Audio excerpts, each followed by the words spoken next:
जय हिंद दोस्तों, मैं नवीन शर्मा आप सभी का स्वागत करता हूं। आशा करता हूं आप सब एकदम अच्छे हैं, एकदम बेहतरीन हैं। एक बार सारे प्यारे दोस्त बताएंगे आप सब कैसे हैं। उम्मीद करेंगे बढ़िया होंगे, शानदार होंगे, ज़बरदस्त होंगे। और एक बार कमेंट सेक्शन में आप सब लोगों की मुस्कुराहट दिखेगी तो दिन और भी अच्छा जाएगा। साथ ही मैं आप लोगों से हमेशा कहता हूं कि आप चाहे जिस किसी भी स्थिति में हैं, अभी उठ खड़े हो जाइए, मुस्कुराइए और उस लगन के साथ में जो आपने ख्वाब देखा हुआ है उसको पूरा करने के लिए आगे बढ़ते रहिए। और आप बढ़ते रहेंगे, यही मुझे आपसे उम्मीद है। सारे साथियों का बहुत सारा स्वागत है। आज के टॉपिक मुगल साम्राज्य का पतन यानी कि फॉल ऑफ मुगल एम्पायर। तो फॉल ऑफ मुगल एम्पायर एक इम्पोर्टेंट टॉपिक है ही। इस इम्पोर्टेंट टॉपिक को भी हम आज पढ़ेंगे कि कैसे औरंगजेब के बाद में शासन कमजोर हो गया। और आप लोग जानते ही हैं आज आपका 14 अप्रैल है, बाबा साहेब भीमराव अंबेडकर जी की जयंती है। तो उसके उपलक्ष्य में भी मैं कुछ शब्द आपसे रखना चाहूँगा, ठीक है। तो कक्षा के अंत में हम उनको भी रखेंगे। तो आप पहले धैर्य से चीज़ों को समझना। मुगल साम्राज्य का पतन हम सब कर दीजिए जी भैया, हम सीखने और पढ़ने के लिए तैयार हैं और बड़े ध्यान से हम चीज़ों को सुनेंगे, समझेंगे। ओके। मेरा आपसे एक क्वेश्चन रहेगा लास्ट क्लास का। पहले मुझे बताएं कि औरंगजेब का जो शासनकाल रहा वो कब से कब तक रहा। सारे लोगों का आंसर आना चाहिए। औरंगजेब का शासनकाल कब से कब तक रहा था। तो आप कहेंगे औरंगजेब का शासनकाल रहा था आपका 1658 से 1707। ठीक है, आज की क्लास में हम ये टॉपिक पढ़ेंगे। और उसके अलावा दूसरा, जैसे इस पर टॉपिक लिखा हुआ है मराठा साम्राज्य, तो उन्होंने दो टॉपिक लिख दिए हैं। मराठा साम्राज्य को हम पढ़ रहे होंगे आपका नेक्स्ट क्लास में, यानी कि कल की क्लास में। बहुत बड़ा टॉपिक हो जाएगा नहीं तो दोनों मिला करके। 1658 से 1707 एकदम सही आंसर है, तो आज नोट करेंगे आप। ठीक है। आप यूं भी कह सकते हैं कि आपका आधुनिक भारत जो है 1707 के बाद में शुरू हो जाता है, क्योंकि औरंगजेब का जो शासनकाल है उसी को मध्यकालीन भारत का अंत हो चुका है। तो एक बार बोलिए वी आर हैप्पी कि आप एक पार्ट जो आपका मिडेवल इंडिया है, मध्यकालीन भारत है, उसको खत्म कर चुके हैं। ठीक है, तो खुशी होने की बात है। लेकिन हमारे तरीके से अभी खत्म नहीं हुआ है। हमारे तरीके से वो खत्म होगा मराठा साम्राज्य के बाद में। ओके। और कुछ हिडन टॉपिक्स और हैं उसके जो हम आपको पढ़ाएंगे, जैसे कि दक्षिण के कुछ राजवंश है, तो जब हम दक्षिण को पढ़ेंगे तभी उनको पढ़ाएंगे। ओके? एक बार लिखना, बहादुर शाह प्रथम। बहादुर शाह प्रथम। औरंगजेब के बाद में जो गद्दी पर बैठा था वो था बहादुर शाह प्रथम। बहादुर शाह फर्स्ट। औरंगजेब की डेथ हुई 1707 में। तो ये 1707 से लेकर के और 1712 एडी तक गद्दी पर रहा। 1712 एडी, ये तो आप समझते ही। बहादुर शाह प्रथम। बहादुर शाह फर्स्ट के बारे में अगर बात करें, इसके कुछ उपनाम हैं। बहादुर शाह फर्स्ट, क्योंकि एक तो दोस्त जब ये गद्दी पर बैठा था तो 63 ईयर्स का था। इसको कहा जाता है आपका वृद्ध शासक। वृद्ध शासक अर्थात ओल्ड रूलर। Old ruler.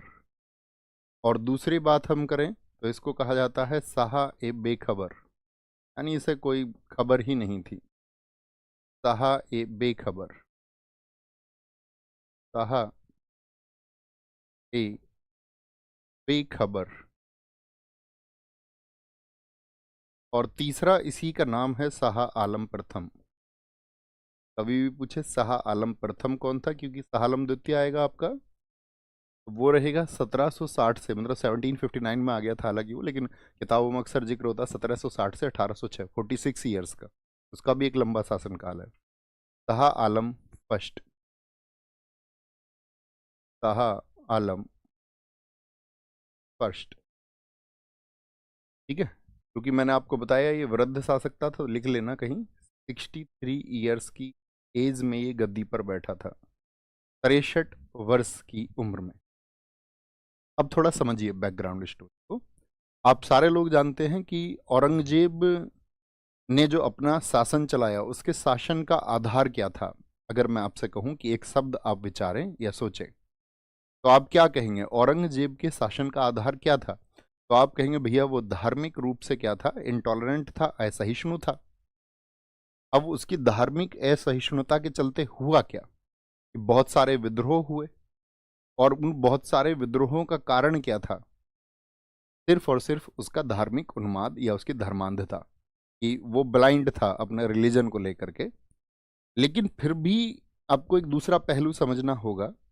दूसरा पहलू ये है साथी कि औरंगजेब के अंत तक यानी 1707 तक मराठा सॉरी मुगल एम्पायर जो है, मुगल शासन कमजोर तो हुआ, मुगल शासन बेशक कमजोर हुआ, लेकिन तब भी ऐसी स्थिति नहीं आई थी कि जो शासक थे आपका उनके क्षेत्र में वो खुद को स्वतंत्र घोषित कर पाए। मैंने आपको बताया था औरंगजेब का जो दक्षिण की पॉलिसी था, जो साउथ की पॉलिसी ने उसको बहुत नुकसान पहुंचाया और दक्षिण भारत में औरंगजेब कोई सफलता नहीं पा पाया। जो कुछ एक सफलताएं उसने पाई वो भी एक भारी कीमत पर पाई, वो मैं आपको बता ही चुका था किस तरह से उसने पाई थी। एक छोटा सा यहाँ पे समझना पीछे बैकग्राउंड से, औरंगजेब, अगर मैं औरंगजेब की बात करूं तो औरंगजेब के समय पे क्या हुआ? औरंगजेब के अंत में होना शुरू हुआ डाउनफॉल। डाउनफॉल, तो इस डाउनफॉल के रीजंस क्या हैं, कारण क्या हैं कि भाई डाउनफॉल हुआ क्यों? हम कहते हैं कि मुगल औरंगजेब के अंतिम समय में कमजोर हो गए, ऐसा क्या हुआ? एक तो इसके नाम से आपको प्रतीत हो रहा होगा ये सहाय बेखबर है, यानी कि इसने कोई रुचि नहीं ली उस तरह किसी की भाई अपने औरंगजेब की तरह की नीतियों को चला करके अपने शासन को प्रगाढ़ करे या मजबूत करे।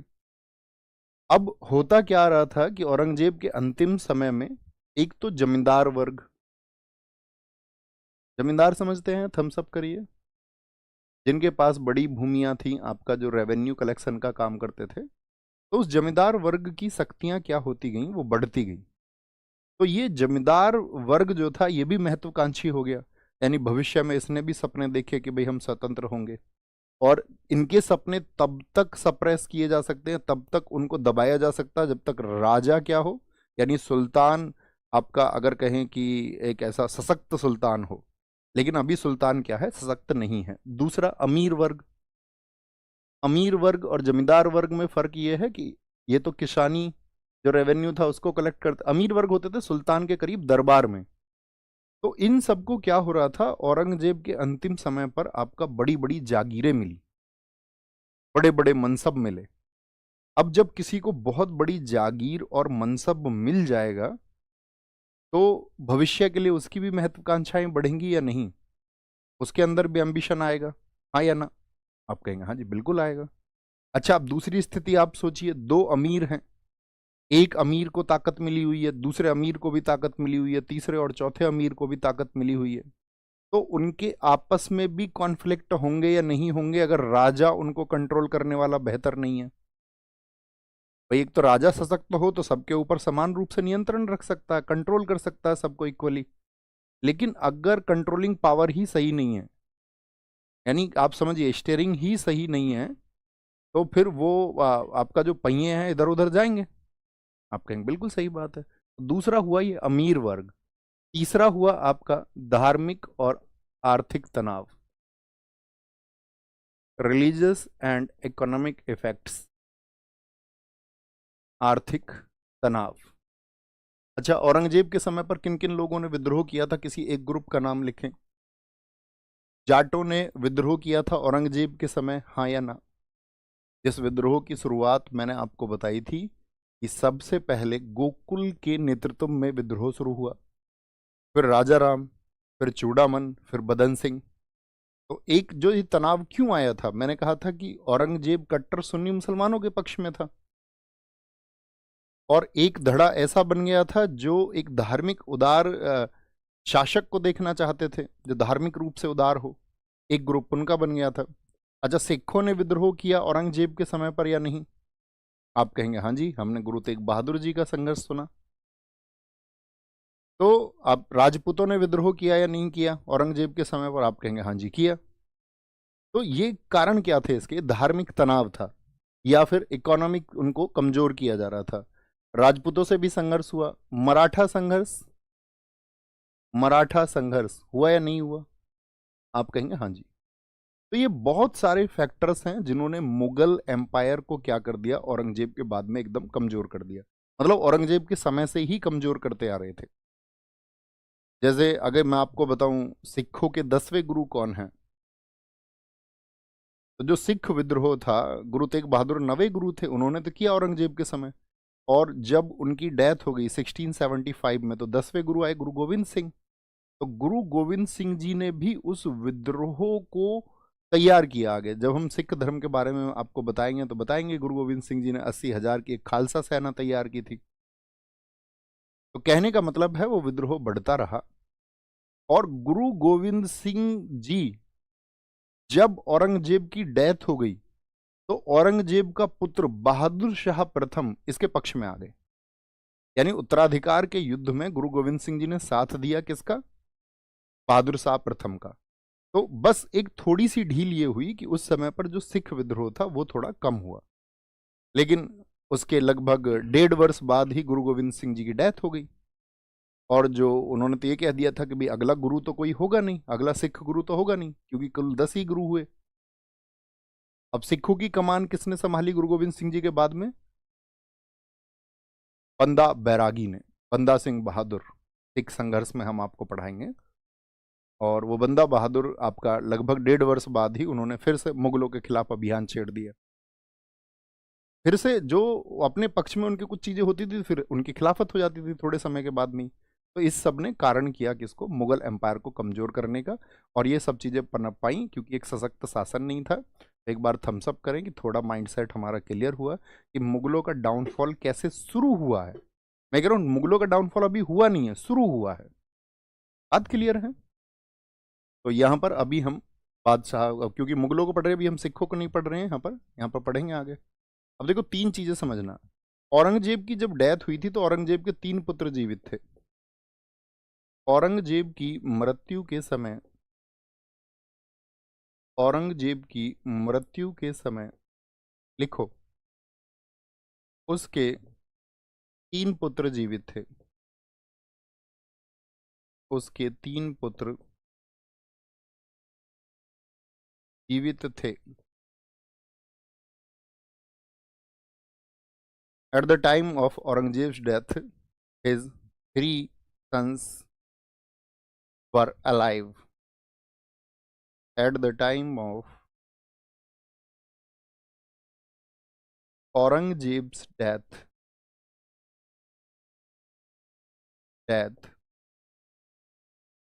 his 3 sons were alive. ये 3 जीवित थे, जिनमें तीनों के क्या क्या नाम है, तीनों का लिखना। पहला नंबर 1 शाहजादा मुअज्जम, शाहजादा मुअज्जम, शाहजादा मुअज्जम। और यही शाहजादा मुअज्जम है जिसको हमने बोला है शाह आलम प्रथम। शाह आलम के नाम से इसको जाना जाता था, प्रथम कहे।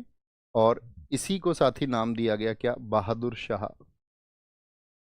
बहादुर शाह ये सब इसी के नाम है, क्योंकि जब गद्दी पे बैठता तो बहादुर शाह टाइटल लेता है। ठीक है। दूसरा पुत्र कौन है उसका? दूसरा पुत्र है उसका शाहजादा आजम। शाहजादा आजम ये सेकंड उसका दूसरा पुत्र जो जीवित है। तो इस शाहजादा आजम जो होता था, ये होता था साउथ में, दक्षिण में। तो इसने जब इसके पिता की डेथ हुई तो इसको पता था कि भाई इसके जो भाई हैं वो सभी गद्दी को हथियाना चाहेंगे। तो इसने सबसे पहले तो खुद को दक्षिण में सुल्तान घोषित कर दिया था। ये कहाँ था? सिर्फ इतनी बात याद रखें, साउथ में था। थर्ड वन, तीसरा था शाहजादा कामबख्श। ये 3 ही जीवित थे। आराम से लिखें, शाहजादा कामबख्श। ये होता था कर्नाटक में, बीजापुर में। इसके आगे लिख लेना बीजापुर, बीजापुर।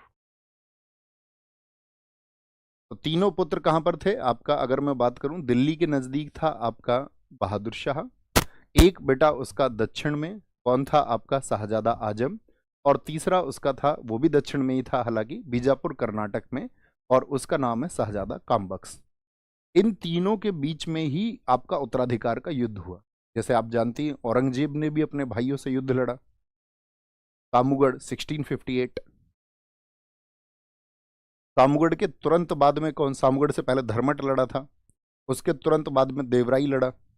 तो ऐसे ही औरंगजेब के पुत्रों में भी उत्तराधिकार के लिए युद्ध हुआ। लेकिन था क्या, औरंगजेब का जब अंतिम समय था तो औरंगजेब ने अपने पुत्रों को जो विभाजन किया, यानी उनको अपने जो साम्राज्य का विभाजन करके दिया, वो किया धन के आधार पर। जैसे आज के समय पे भी अगर प्रॉपर्टी का बंटवारा होता है तो किस आधार पर होता है? या क्षेत्रफल के हिसाब से होता है या उसकी कीमत के हिसाब से होता है? तो आप कहेंगे भैया आज देखा जाता है, अच्छा ये महंगी जमीन है, ये सस्ती जमीन है, तो क्षेत्रफल तो दोनों के बराबर बेशक हो तो कीमत तो बराबर नहीं है। तो किस आधार पर होता है आज भी? भाई मान के चलो दो भाई हैं और वो आपस में अपनी सहमति से, दो उनके जमीन है, एक तो उनकी जमीन है गांव में 1 बीघा जमीन और 1 बीघा जमीन है उनकी शहर में, तो क्या उसको कन्वर्ट कर लेंगे आपस में? वो उनका प्रेम अलग बात है, एक्सेप्शन केस की बात नहीं कर रहे हैं। ऐसा भी हो सकता है एक भाई सब कुछ त्याग कर दे, और निर्भर करेगा वो मतलब किस व्यक्तित्व के हैं। लेकिन आप कहेंगे कि जी धन के आधार पर होता है, और धन के आधार पर इस तरह का विभाजन औरंगजेब के समय पहली बार देखने को मिलेगा। उषा जी ने एक बड़ी अच्छी किताब लिखी है भारत का विभाजन। अगर आप कभी उस पुस्तक को पढ़ेंगे कि भारत के विभाजन का आधार क्या रहा, तो आप पाएंगे कि वो मतलब उसके आधुनिक प्रमाण अगर देखोगे तो प्राचीन भी मिलते हैं बहुत जगह।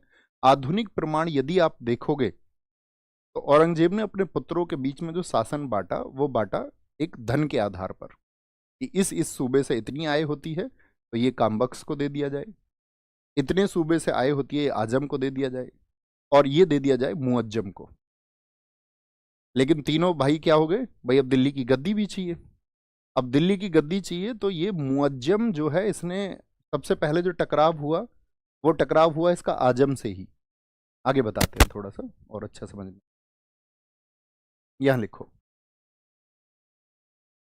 यहां लिखना जून 1707, जून 1707, इसमें लिखना जाजऊ का वॉर, आगरा के पास में जाजऊ का वॉर, जाजऊ का युद्ध,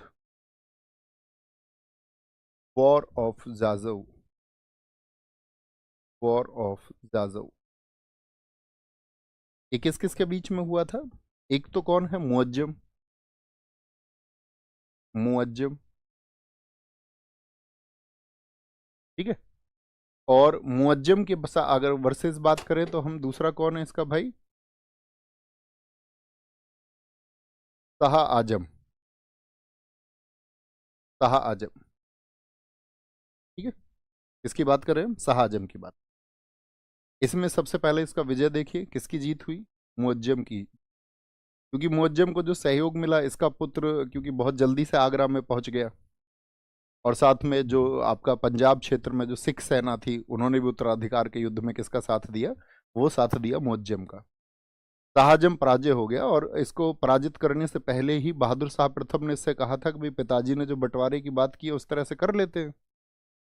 अब जो बंटवारे की बात को अस्वीकार किया वो शाह आजम ने किया, तो शाहजम का एक विरोध इसलिए भी हो गया कि भाई ना तो वो औरंगजेब के बंटवारे को मान रहा है और साथ में अपने भाई से संघर्ष भी कर रहा है, तो ज्यादा फेवर किसको मिला? मुअज्जम को मिला, तो मुअज्जम जीत जाता है। यहीं पे 1709 में वॉर हुआ आपका, 1709 में कामबख्श को हराया। किसको हराया? कामबख्श को, कामबख्श को हराया। और कामबख्श कहां पर था, नॉर्थ में कि साउथ में? डिफीट,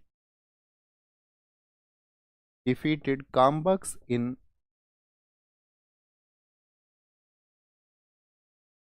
कामबख्श इन 1709, 1709 में हराया। अब जैसे ही वो दक्षिण में कामबख्श की पराजय हुई तो अब दक्षिण को संभालना भी था, क्योंकि दोनों भाइयों को हरा चुका है, आजम को भी हरा चुका और कामबख्श को भी हरा दिया, दोनों को उसने मरवा दिया।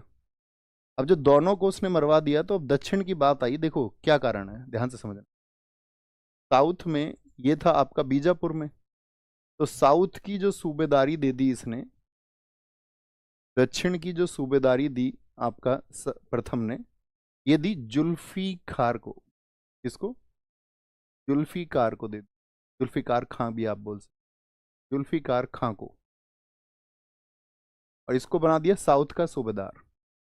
अब सूबेदार एक बड़ी पोस्ट होती थी, मैंने आपको बताया मुगल शासन में, तो आप कहेंगे हाँ जी भैया एक बड़ी पोस्ट थी, लेकिन इसने एक गलती और कर दी, साथ में इस जुल्फिकार खां को दे दिया मीर बख्शी का पद। पोस्ट जो होता था मीर बख्शी का, वो भी इसी को दे दिया। तो मुझे बताओ मीर बख्शी क्या होता था? मीर बख्शी भी इसको इसने बनाया, जुल्फिकार। अब एक व्यक्ति को, सॉरी, एक व्यक्ति को यदि कोई शासक, कमजोर शासक अपने समय के दो बड़े पद दे दे, एक तो सूबेदारी भी उसी को दे दी साउथ की, और मीर बख्शी होता था पूरी मुगल सेना का सर्वोच्च कमांडर, यानी पूरी मुगल सेना का भी इसी को कंट्रोल दे दिया। और खुद कौन है? साहेब बेखबर। क्या कहां पर हो रहा है मुझे उस बात से टेंशन नहीं लेनी है, अपने को पैसा चाहिए बस, मेहनत नहीं करनी है, लॉजिक नहीं लगाना है, सिर्फ पैसा आ जाना चाहिए। पैसा है साहेब बेखबर। और अब इसके समय पर छोटे छोटे विद्रोह होने शुरू हुए, क्योंकि जब कमजोर शासक रहेगा तो ये अमीरों से झगड़ के सॉल्व नहीं करता था अपने चीजों को। जो इसके समय के अमीर वर्ग था या जो विरोधी वर्ग था, ये उनको पैसा देता था, धन देता था, धन। तो इसने सबको, कहते अमीरों में इतना धन इसने वितरित किया कि अब मुगलों की कमाई से ज्यादा मुगलों का व्यय हो गया, यानी उनके इनकम से ज्यादा एक्सपेंडिचर होने लगा। और इनकम से ज्यादा जब एक्सपेंडिचर होने लगे तो जाएंगे डाउनफॉल की तरफ या नहीं जाएंगे? आप कहेंगे हाँ जी डाउनफॉल की तरफ फिर जाएंगे। तो याद रख लेना, इसने इसके समय विघटन की, कभी भी पूछा जाए ना किस मुगल शासक के समय विघटन की पृष्ठभूमि तैयार हुई, इसके समय विघटन की पृष्ठभूमि तैयार हुई, पृष्ठभूमि तैयार हुई। Eight his time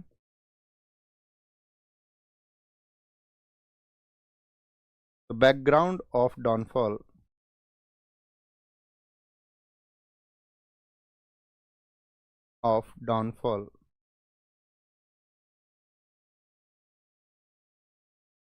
was created। ठीक है। अब आप कहेंगे साहेब बेखबर है तो फिर ध्यान कहाँ है, शासन पे ध्यान क्यों नहीं है? तो शासन पे ध्यान इसलिए नहीं था क्योंकि जब ये 18 वर्ष की उम्र का था, तो इसकी अगर मैं बात करूं शाहजहां के टाइम से, तो शाहजहां के टाइम पे आपका पुर्तगाली भारत में एंटर हो चुके थे, हाँ या ना? आप कहेंगे हाँ जी। वो तो 1498 से ही आ गए थे, और शाहजहां तो आपका गद्दी पे बैठा है 1627 में, 1627 में।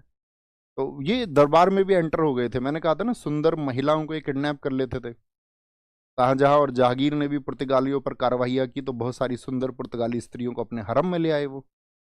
अब उन्हीं पुर्तगाली स्त्रियों में से शाहजहां के समय पे एक की बच्ची हुई, और धीरे धीरे उनकी जो बच्ची है उन्हीं की वंशज एक हुई जिसका नाम है जूलियाना। और जूलियाना पढ़ी लिखी थी।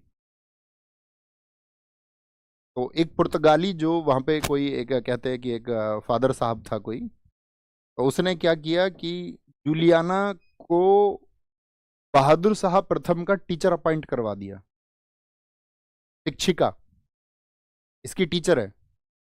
टीचर की एज है आपका 17 ईयर, और बहादुर शाह की एज है 18 ईयर, 18 और 17। और ऐसे भी नहीं कोई गुरुकुल का छात्र है, एक मुगल शासक है। अब उसको टीचर अपॉइंट करके दे दिया, हम उम्र, दोनों में इश्क हो गया। और इतना इश्क हो गया दोनों में कि फिर तो वो इसके साथ ही रही। जूलियाना, जूलियाना को इसने टाइटल भी दिया बीबी फिदवा। बहादुर शाह प्रथम ने बीबी फिदवा किसको कहा था? लिख लो इसको, लिखना। क्या बोलेंगे? जूलियाना। जूलियाना को, ये कौन थी? एक पुर्तगाली महिला थी, लिख लेना, पुर्तगाली महिला थी। बीबी फिदवा की उपाधि दी, बीबी फिदवा की उपाधि दी। सारा ध्यान यहीं था इसका, और कहीं ध्यान नहीं था। एंटाइटल्ड जूलियाना एज बीबी फिदवा, बीबी फिदवा। ठीक है। और जो जाजऊ का वॉर हुआ 1707 में, 1707 में, 1707 में जब जाजऊ का वॉर होता तो उस समय के जितने भी तोपची आपका इकट्ठे कराए गए थे, या कहते हैं उस टाइम पे जो लोग आपका आर्टिलरी लेके चल रहे थे, या जो पुर्तगाली उस समय पर लीड कर रहे थे सेना में, तो कहते हैं कि जो विजय है बहादुर शाह प्रथम की, उसका कारण भी एक है आपका बीवी फिदवा। अब ये 63 की एज में गद्दी पर बैठा है, तो बीवी फिदवा की उम्र भी कितनी हो चुकी होगी उस समय 1707 में, आप कहेंगे भैया उसकी एज जो है 62 ईयर्स होगी। तो ये बहुत कृपा पात्र बनाए रखती थी इसको, मतलब कई बार तो जैसे औरंगजेब ने एक बार कैद करा दिया था इसकी उदंडता के लिए, कि साउथ में जाकर के ये आपका इसने एक शासक से डील कर ली, अबुल हसन से। औरंगजेब ने इसको कैद में डलवा दिया था बहादुर शाह प्रथम को, तो वहां भी इसने कहते हैं मिन्नतें करके और साहेब बेगम से अपील करके इसको छुड़वा लिया था। तो मतलब अच्छे रिलेशन थे दोनों के, है ना। जूलियाना को बीवी फिदवा की उपाधि दी। अब समझिए यहाँ पर अगली बात क्या है, यहाँ पर नोट कर लेना आप इस बात को। बहादुर शाह जो था, ये बहादुर शाह, इसकी तो डेथ हो गई कब, 1712 में। बहादुर शाह के 4 पुत्र थे, कहीं किनारे पे लिख लो बॉक्स बना करके, जिनमें से पहला बेटा है जहांदर शाह, जहांदर शाह। दूसरा बेटा है इसका आपका अजीम उस्सान, अजीम उस्सान। जब उसने उत्तराधिकार का युद्ध जीता था तो अजीम उस्सान इसके साथ था, बहादुर शाह के साथ में। रफी उस्सान, रफी उस्सान और जमान शाह। क्या था, जमान शाह। ये क्यों लिख रहे हैं हम जी चारों को, क्योंकि जैसे ही बहादुर शाह प्रथम की डेथ हुई, और बहादुर शाह प्रथम की डेथ के बाद में ये भी क्या कि भाई सक्सेसर कौन होगा, उत्तराधिकारी कौन होगा, तो ये सब भी आपस में संघर्ष कर गए। इस संघर्ष में विजयी हुआ जहादर शाह। जहादर शाह लिख लेना इस बात में कहीं पर भी आप लिख के। इन चारों के बीच में हुआ एक सक्सेसर होने के लिए वॉर। उत्तराधिकार के इस युद्ध में, उत्तराधिकार के इस वॉर में जहादर शाह विजयी हुआ। और ये विजयी जो हुआ था, इसके जीतने का कारण क्या था कि जो साउथ में इन्होंने मजबूत किया था जुल्फिकार खां को, उस जुल्फिकार खां ने किसका साइड लिया, तो उसने साइड ली जहांदर शाह की। अब चूंकि ये तो कमजोर हो ही चुके हैं शासक, अब शासक कमजोर हुए तो जहांदर शाह को उस समय के आपका मीर बख्शी का हेल्प मिल गया, तो जीतना तय था। तो गद्दी पे कौन आया इसके बाद में, इसके बाद में आया लंपट मूर्ख, मतलब एक मूर्ख व्यक्ति को जुल्फिकार खां ने सपोर्ट किया। इसको लंपट मूर्ख कहा जाता है, क्योंकि लंपट मूर्ख इतना है कि मतलब तुम जानते ही हो। अब औरंगजेब पे एक क्वेश्चन मार्क लगाया जाता है, कहते हैं औरंगजेब ने इस्लामिक कानूनों का पालन किया, उसकी 4 ही पत्नी थी, क्योंकि इस्लामिक कानून के अनुसार एक व्यक्ति आपका 4 महिलाओं से शादी कर सकता है। लेकिन औरंगजेब पर एक प्रश्न चिन्ह लगते हैं कि उसके लाल कुंवर नामक एक महिला से संबंध थे। जैसे कि औरंगजेब ने, आप जानते हो, संगीत और नाचने गाने को बंद कर दिया, शराब वो पीता नहीं था। लेकिन बहुत सारा दावा किया जाता है कि औरंगजेब ने आपका लाल कुंवर के प्रभाव में आकर के अपने शराब पीने की प्रतिज्ञा को भी तोड़ दिया था। और लाल कुंवर के प्रभाव में मतलब वो अकेले में देखता था डांस उसका, बाकी सबके लिए बंद था। मतलब ये दावे किए जाते हैं, इनमें सत्यता कितनी है, क्योंकि ये आपका लाल कुंवर के ऊपर जितना भी शोध हुआ है उसमें लिखा गया है। अब वो लाल कुंवर किसकी प्रेमिका बताई गई है, औरंगजेब की। औरंगजेब के बाद में, औरंगजेब की भाई बुजुर्ग कितने ईयर्स का औरंगजेब एक्सपायर हुआ मुझे बताओ। औरंगजेब के बाद में भी गद्दी पर आया है जहांदर शाह। अब ये जहांदर शाह, अब इसके दादा औरंगजेब या नहीं है, जो लाल कुंवर है उसको बोलेगा ये है मेरी बेगम, इम्तियाज बेगम। उसको टाइटल दिया इसने लाल कुंवर को इम्तियाज बेगम का, इससे दोगुनी उम्र की थी। मतलब दादी समझो यार, दादा दादा की बातचीत है उससे। तो इस ये जहादर शाह इस तरह का इसका कैरेक्टर था, तो इसको कहा गया है लंपट मूर्ख। तो लिखेंगे 1707 से, क्योंकि इनके छोटे छोटे आपका कार्यकाल है तो वो छोटा छोटा लिखते रहिए। जहांदर शाह, जहादर शाह ये कुल 10 महीने शासक रहा था। कितने महीने शासक रहा? सॉरी, जहांदर शाह। तो ये रहा आपका 1712 से 1713, कुल 10 महीने, 10 मंथ्स, 10 महीने का शासनकाल है इसका। ठीक है। इसका वजीर कौन है? यहाँ पे कुछ महत्वपूर्ण चीजें आपको देखनी होंगी। इसका वजीर है, जिसकी हेल्प से ये बना, उसी को इसने वजीर बनाया, जुल्फिकार खां। जुल्फिकार खां।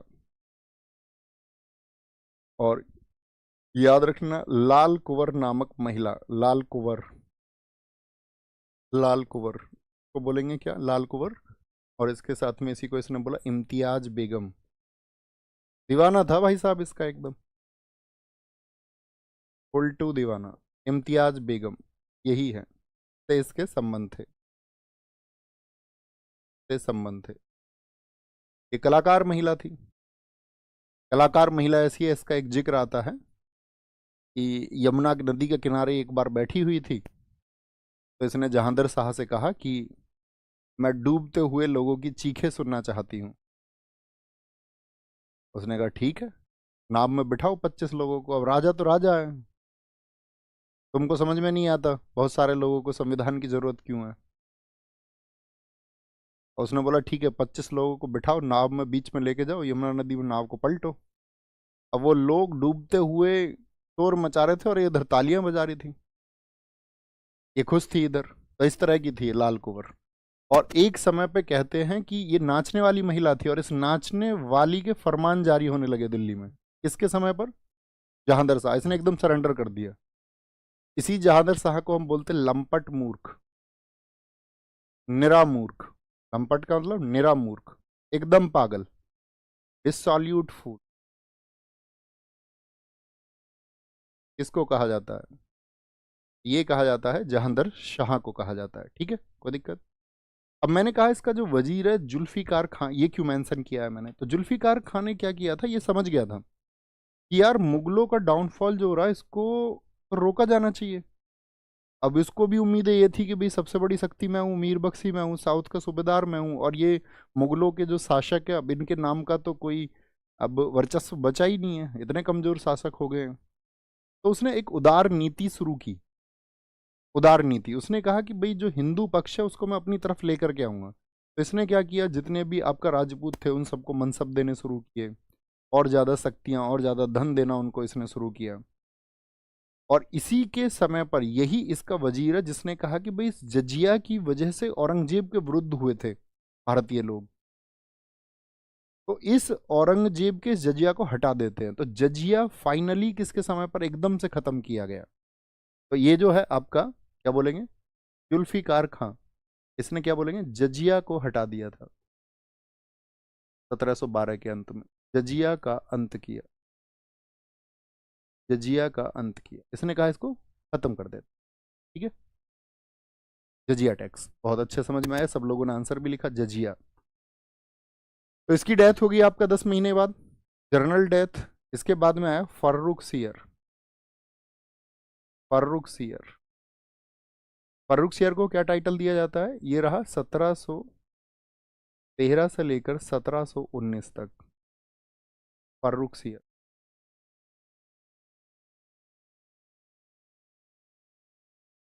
फर्रुख सियर, इसको बोलते हैं डिस्गस्टिंग एम्पलर।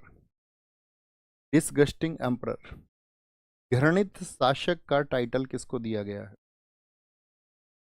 क्योंकि इसने मतलब एंटर करा दिया बहुत जबरदस्त तरीके से भारत में अंग्रेजों को। डिसगस्टिंग एम्परर और रूलर भी लिख लीजिए। ये कौन है कौन ये? तो लिखना, ये है अजीमुस्सान का पुत्र। अजीमुस्सान का पुत्र है। ये ना भी याद करोगे तो कोई दिक्कत नहीं है।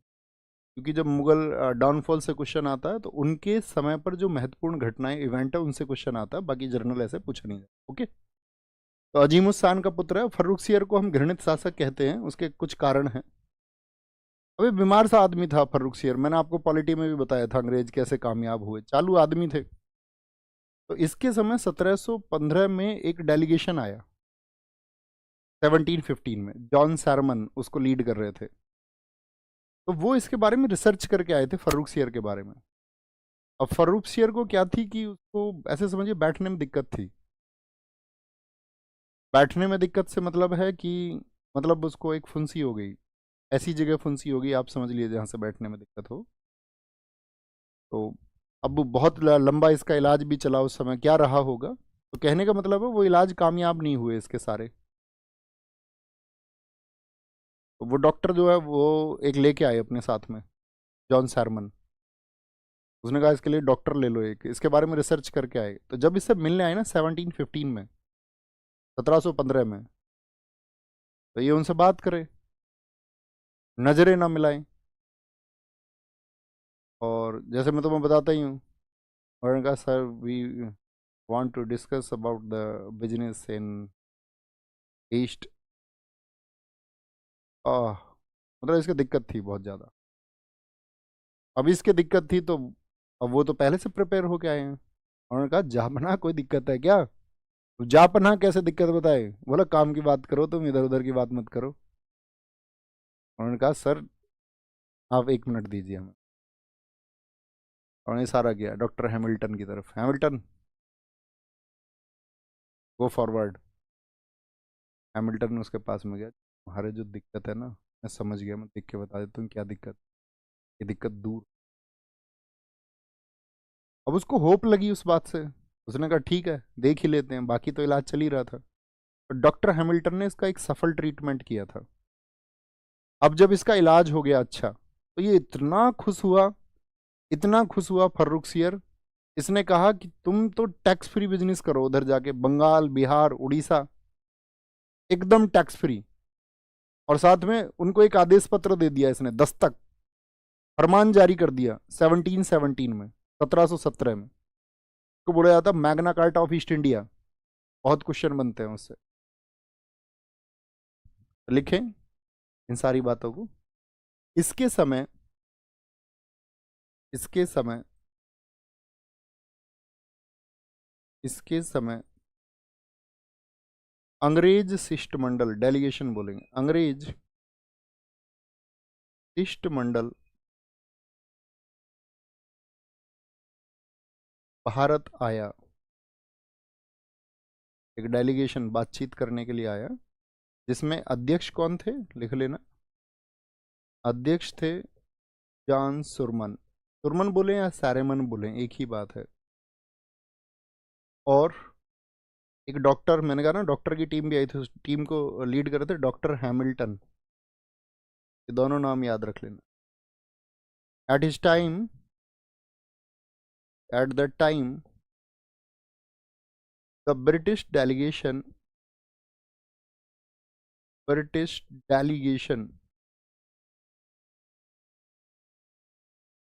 केम to India. British delegation came to India. तो क्या किया इसने, इनसे प्रभावित होके खुश होके, लिखें अगली बात को। फारूक सियर ने 1717 में, देखो डेलीगेशन आया था 1715 में, ठीक है, कामयाब बहुत दिन बाद हुए, मुलाकात हुई। फारूक सियर ने 1717 में दस्तक जारी किया। दस्तक,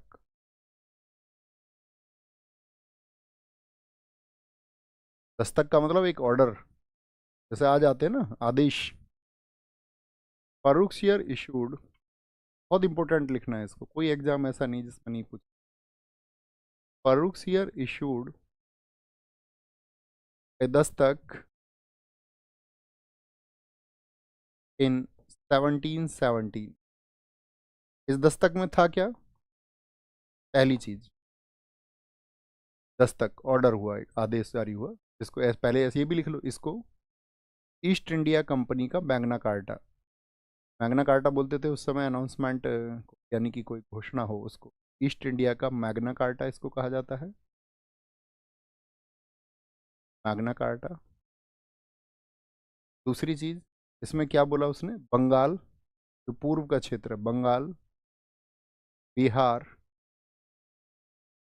और उड़ीसा, उड़ीसा में ट्रेड फ्री बिजनेस, उड़ीसा में क्या दे दिया उसने, एक फ्री ट्रेड की बात कर ली, फ्री ट्रेड यानी एक मुक्त व्यापार की उसने बात कर ली। कहते हैं इसने भारत को अपने बीमारी के चक्कर में जो है बेच दिया। इसके वजीर, इसके टाइम पे जो थे, इसके वजीर सैयद बंधु, सैयद बंधु, दोनों भाई हैं ये, बंधु का मतलब भाई। क्या नाम है, हुसैन अली और अब्दुल्ला, हुसैन अली और अब्दुल्ला। कहते हैं इन्हीं की हेल्प से ये शासक बना था। इसके वजीर सैयद बंधु थे। हिज वजीर वाज वर सैयद बंधु। और सैयद बंधु को कोई कहता है क्या, ये जो सैयद बंधु है इन्हीं को एक टाइटल दिया जाता है इंडियन हिस्ट्री में, किंग मेकर, किंग मेकर, राजा को बनाने वाले, राजा को बनाने वाले, किंग मेकर। देखो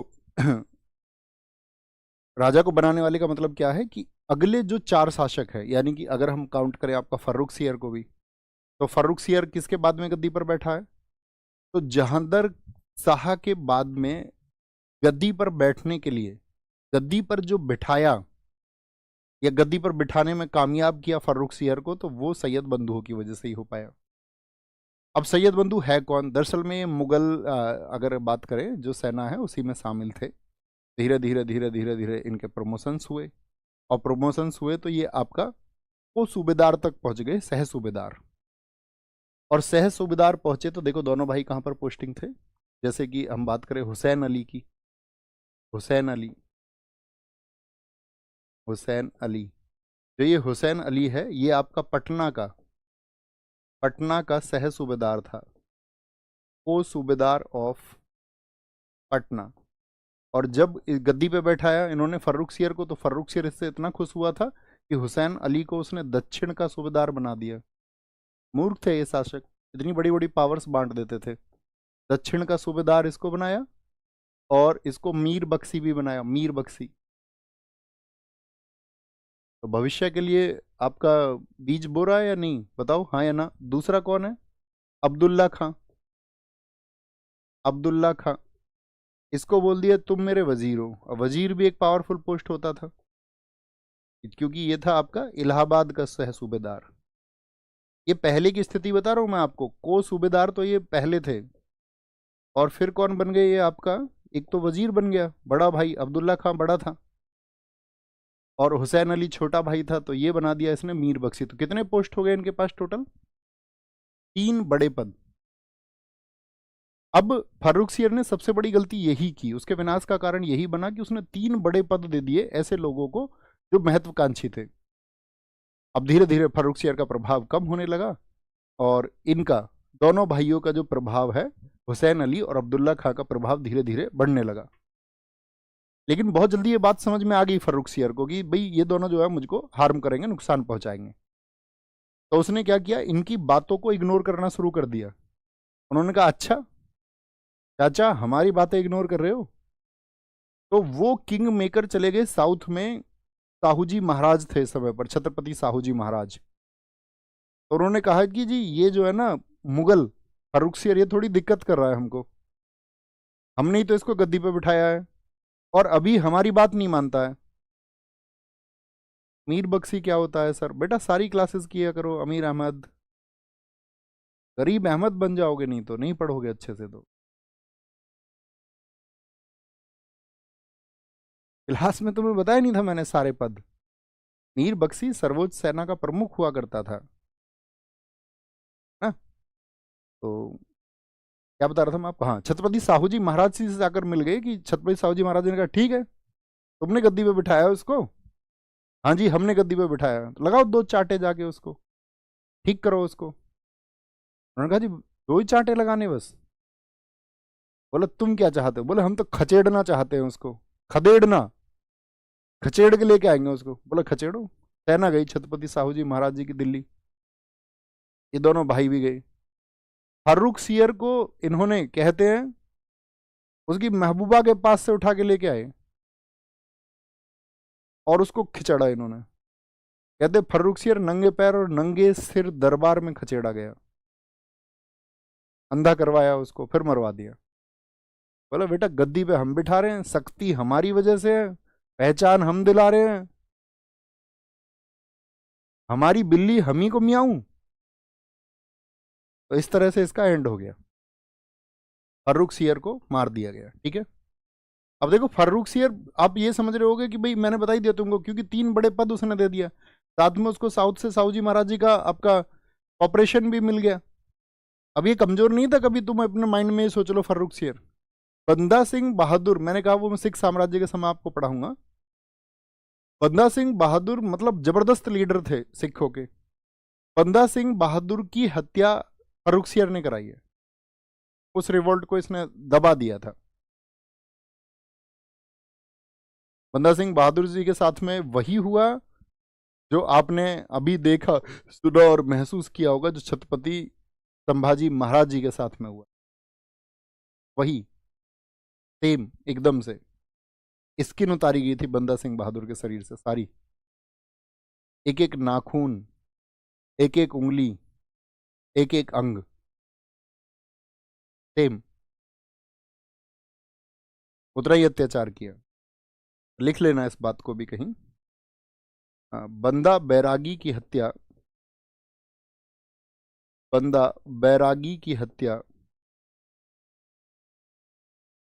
फर्रुख सियर ने कराई है। तब मैं आपसे पूछूंगा जब मैं आपको सिख विद्रोह ये सब पढ़ाऊंगा, फर्रुख सियर ने कराई। क्लियर है कॉन्सेप्ट फर्रुख सियर का? थम्स अप करें हाँ जी भैया क्लियर है। यार अतिरिक्त बातें मत किया करो प्लीज, मेरी रिक्वेस्ट है, मत किया करो, रिक्वेस्ट है मेरी आपसे। आपका ध्यान नहीं होना चाहिए इधर उधर। मैं रोज प्रार्थना करूंगा तुमसे, कब तक? मैं करता भी रहूंगा, क्योंकि उससे मेरा कोई नुकसान नहीं होता, लेकिन तुम कब संभलोगे? सर हमने बहमनी वंश और अभी विजयनगर तो पढ़ा है, वो दक्षिण में है, साउथ दक्षिण में पढ़ेंगे उसको, दक्षिण के सारे साम्राज्य पढ़ेंगे। एक मैंने आपको बताया बहमनी के जो 5 वंश है, 5 जो उनकी शाखाएं थी, उन सबको भी पढ़ेंगे। वो आपका टेंशन नहीं है, वो मेरा है ना, वो सब हम आपको बताएंगे।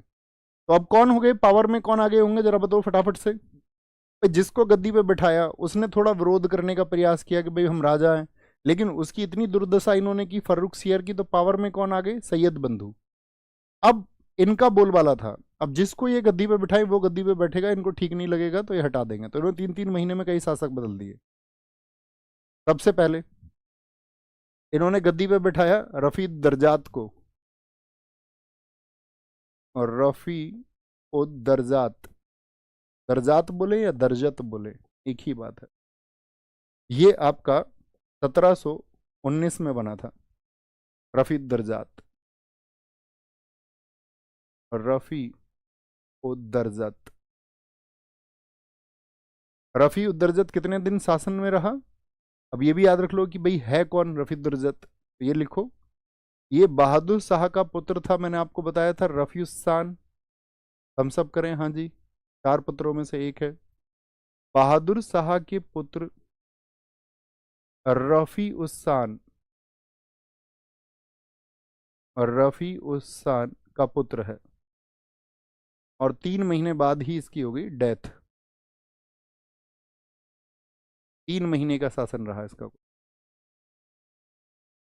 और रूल फॉर 3 मंथ्स, 3 महीने का शासन। अगले को गद्दी पे बिठाएंगे, इसके बाद में गद्दी पे बैठा है रफी उद दौलत को, रफी उद दौलत को, रफी उद दौलत को। ठीक है, और रफी उद दौलत कब रहा? 1719 में ही। रफीउद्दौलत को हम साथी शाहजहां द्वितीय के नाम से भी जानते हैं। शाहजहां पहले को तो आप जानते ही हैं सारे लोग, हाँ जी। इसको गद्दी पे बैठाया इन्होंने तुरंत। ये कौन है? ये रफीउद्दर्जत जो है ना, जो मर चुका है, उसका बड़ा भाई है। रफीउद्दर्जत का बड़ा भाई, का बड़ा भाई था ये। इसकी मृत्यु भी बीमारी से हो गई, लेकिन बहुत सारे लोग इसमें डाउट करते हैं कि नहीं, ना तो इसकी मृत्यु बीमारी से हुई, ना इसकी मृत्यु बीमारी से हुई। इनको आपका सैयद बंधुओं ने जहर दे करके मरवा दिया, इस एक बात के लिए कि राजा हम बदलते रहेंगे तो किसी की भी शक्ति नहीं होगी और पावर हमारे हाथ में रहेगी। ठीक है। शाहजहां द्वितीय, रफीउद्दर्जत का बड़ा भाई, बिग ब्रदर। ओके। मृत्यु बीमारी से हुई। इसके बाद में नेफीश्यार को, कौन आया? इसके बाद में आया नेफीश्यार, नेफीश्यार। और नेफीश्यार आया आपका 1719 में ही। ठीक है। कहते हैं ये भी इनकी लाइनेज का, बहुत सारे लोग इसका जिक्र नहीं करते हैं, तो इसके बारे में वर्णन नहीं मिलता। इसके बाद में सबसे इंपॉर्टेंट लिखना मोहम्मद शाह रंगीला। मोहम्मद शाह रंगीला। रंगीला आदमी किसको कहते हैं? जो विलासी हो, मौज मस्ती में जिसका जीवन रहे, तो इसको विलासिता के कारण कहा गया, लैविटी के कारण, लैविस लाइफ, रोल्स रॉयस,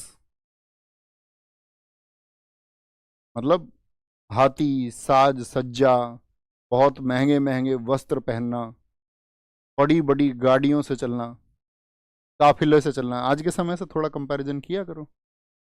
तो ये क्या बोलेंगे? मोहम्मद शाह रंगीला। इसको नोट करना आगे भैया, मोहम्मद शाह रंगीला, MSR 1719 से 48। क्यों बोला गया रंगीला इसको? रंगीला इसको कहा गया है इसकी विलासिता के कारण। और ये है कौन व्यक्ति?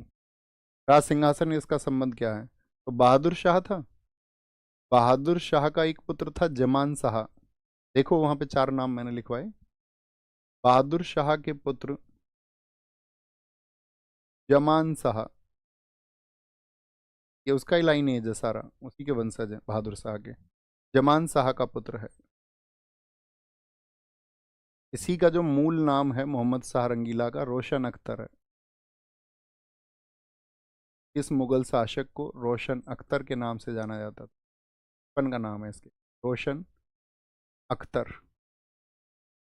ये तो लिख लेते होगे ना यार, सन ऑफ जमान शाह, या लिख लो grand son of Bahadur Shah, ये तो कॉमन बात है। ठीक है, याद रखेंगे इसको।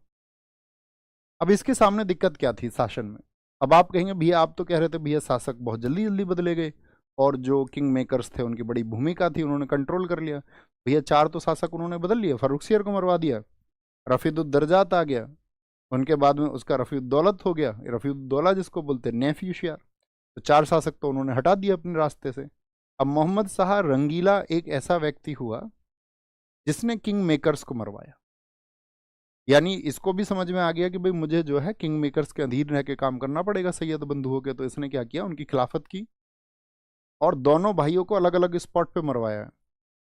जैसे कि अब्दुल्ला को उसने जहर दिलवा दिया, भाई इसको जहर दे दिया जाए, चिपके से उसके दरबार में जहर दिया गया। और जो हुसैन अली था उसको उसने चाकुओं से मरवाया, मतलब उसके एक निजी अंगरक्षक ने उसको चाकुओं से मार गिराया।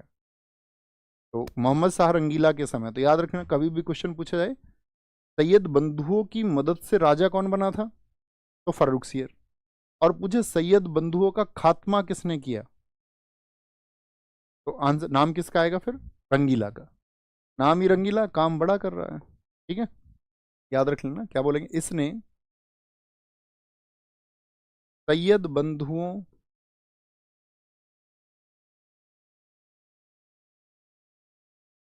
इसने सैयद बंधुओं का अंत किया ही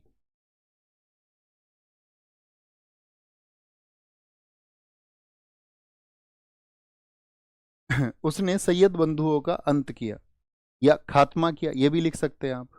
और इसका खात्मा आप कहेंगे भैया क्या इतनी आसानी से हो गया, तो पहले वाले शासक भी कर देते। ऐसा नहीं है, किसी एक चीज को जो कोई कर दे तो उसको कोई भी कर सकता है। हर चीज में जुनून लगता है।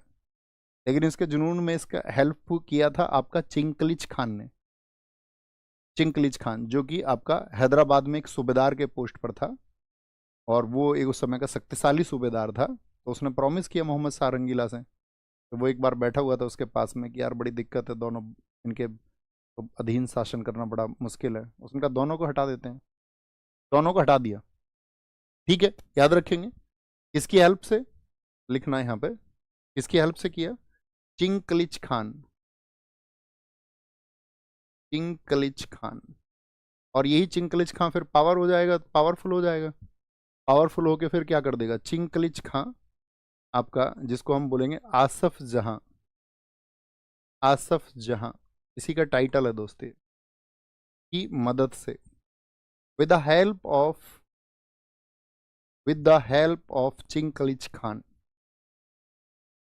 अब चिंकलिज खान जब पावरफुल होगा तो इसके समय पर क्या होगा, मोहम्मद शाह रंगीला कोई ऐसा बहुत, अगर मैं बात करूं ऐसा कोई अपने शासन को अगर एक केंद्रीय रूप दे पाए तो उस तरह का है ही नहीं। जैसे ही गद्दी पे बैठा, किस वर्ष में गद्दी पे बैठा है, फटाफट से आंसर करें। तो 1719 में, मतलब गद्दी पे इसके बैठते ही 2-3 साल में लोगों ने ये महसूस कर लिया कि अब हम खुद को स्वतंत्र कर सकते हैं, और मोहम्मद शाह रंगीला को कोई ऐतराज नहीं होगा, क्योंकि वो तो मतलब अपने, अगर बात करें विलासिता में व्यस्त है, उसको और कुछ नहीं चाहिए। तो यहीं पे ही वो समय हुआ जब बहुत सारे क्या हुए, मोहम्मद शाह रंगीला MSR इस समय कई राज्य स्वतंत्र हुए, के समय स्वतंत्र हुए, स्वतंत्र हुए राज्य जिन्होंने खुद को स्वतंत्र घोषित कर दिया। क्या बोल देंगे इसमें, independent state, independent states became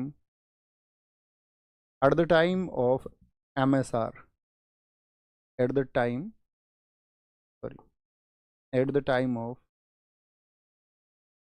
MSR Mohammad Shah Rangila. पहला स्टेट कौन सा था, तो वही हैदराबाद, जहाँ का किंग चिंकलिज खां इसको हेल्प कर रहा था। हैदराबाद, हैदराबाद को स्वतंत्र किसने किया था 1724 में, कभी भी पूछे तो आप कहेंगे वो था चिंकलिज खान। चिंकलिज खान, चिंकलिच बोले या चिंकुलिच बोलो, एक ही बात है, चिंकुलिच खान। और चिंकुलिच खान बोल दो, और एक टाइटल इसने एक्सेप्ट किया था निज़ाम उल मुल्क, निज़ाम उल मुल्क। क्योंकि जब सैयद बंधुओं का अंत हो गया था, सैयद बंधुओं का जब खात्मा कर दिया गया था, तो सैयद बंधुओं के खात्मा होते ही एक वजीर चेंज किया। क्योंकि सैयद बंधु वजीर थे या नहीं थे, हाँ या ना, अब्दुल्ला खां वजीर था पहले से ही शासन में, मोहम्मद शाह रंगीला के शुरुआती शासन में वजीर वही था। लेकिन जैसे ही उसकी डेथ हुई तो वजीर का पोस्ट खाली हुआ, तो वजीर का पोस्ट दिया गया अमीन खान को। अमीन खान की डेथ हो गई स्वाभाविक, तो अमीन खान के तुरंत बाद में वजीर बनाया गया था चिंकलिज खान को। तो आप समझो चिंकलिज खान पूछा जाएगा, चिंकलिज खान जब स्वतंत्र हुआ या हैदराबाद में उसने एक स्वतंत्र शासन की स्थापना की, तो उस समय उसके पास मुगल शासन में कौन सा पद था, आंसर करें कौन सा पद था। तो आप कहेंगे चिंकलिज खान 1722 में वजीर बना था, वजीर। अब ये बूढ़ा आदमी था, बूढ़ा आदमी। तो इसने क्या किया, आपका जैसे ये दरबार में जाता था तो कहते हैं कि चिंकलिज खां का उस समय के जितने भी युवा दरबारी थे या जो शासन के प्रमुख लोग हैं, इसको हंसी का पात्र बनाया करते थे, इसके साथ मजाक करते थे। बोले बताओ वजीर हमारा, इसको बना रखा ताऊ को। यंग एज में तो ऐसा ही करते हैं ना लोग, उनको ये लगता है कि भाई हमारे अंदर कैपेबिलिटी ज़्यादा है, हमको मिलनी चाहिए जिम्मेदारी। देखा नहीं होगा तुमने, कोई कोई लड़का उठ के ये कह देता होगा, हम बताएंगे, हमें बताओ, हम चलाएंगे प्रदेश, कैसे चलता है प्रदेश। इनको क्या पता, बड़े बुजुर्गों को, हमारे हिसाब से चीज़ें होनी चाहिए। तो उसने मुगल शासन के विरुद्ध में, उस समय कहते हैं कि जिसका जो विद्रोही था उसका नेतृत्व करता मुजारिब खान, तो मुजारिब खान को इसने आपका, एक युद्ध हुआ था सक्कुर खेड़ा वॉर, तो मुजारिब खान वो था मोहम्मद शाह रंगीला की तरफ से ही। मोहम्मद शाह रंगीला ने कहा यार ये ऐसे इंडिपेंडेंट कैसे कर रहे हैं खुद को, तुम जाओ जरा देख के आओ मुजारिब खान। तो मुजारिब खान गया भी था इससे लड़ने। इसने